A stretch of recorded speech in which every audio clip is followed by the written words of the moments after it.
নমস্কার, আমি ডক্টর সৌভিক চ্যাটার্জি। আমি ইউরোলজির অ্যাসোসিয়েট প্রফেসর এসএসকেএম হসপিটালে আছি।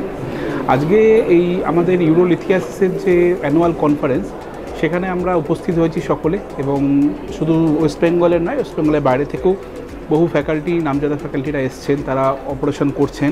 ওয়েস্ট বেঙ্গলের ফ্যাকাল্টিরা অপারেশন করছেন, বিভিন্ন রকম ডিফিকাল্ট কেস এবং মডার্ন টেকনোলজি সবই এখানে দেখানো হচ্ছে।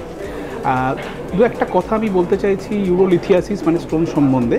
সেটা প্রথমেই বলতে চাই যে বেশ কিছু ইউরোলিথিয়াসিস আজকালকার দিনে আমাদের কাছে আসে, সেগুলো হঠাৎ করে ডায়াগনোসড হয় যে অন্য একটা কারণে ইউএসজি বা কোনো ইনভেস্টিগেশন করাতে গিয়ে।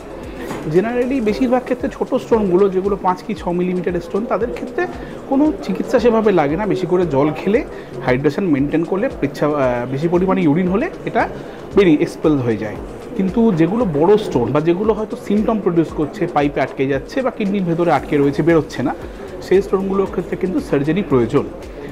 আজকাল সমস্ত রকম সার্জারি কলকাতার বিভিন্ন হসপিটালেই সম্ভবপর হয়, এবং সবগুলোতে লেজার সার্জারির মাধ্যমে এগুলোকে ক্লিয়ার করা হয়। বেশিরভাগ ক্ষেত্রে স্বল্প ক্ষত, এবং কোনো ক্ষেত্রে কোনো ক্ষত সৃষ্টি না করে একদম পেচ্ছাপের রাস্তা দিয়ে ইনস্ট্রুমেন্টকে পাস করিয়ে অপারেশনটা করা হয়।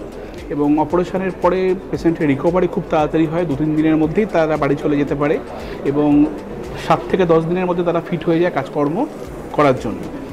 আর একটা খুব ইম্পর্টেন্ট জায়গা, সেটা হলো ইউরোলিথিয়াসিসের ক্ষেত্রে রিকারেন্স।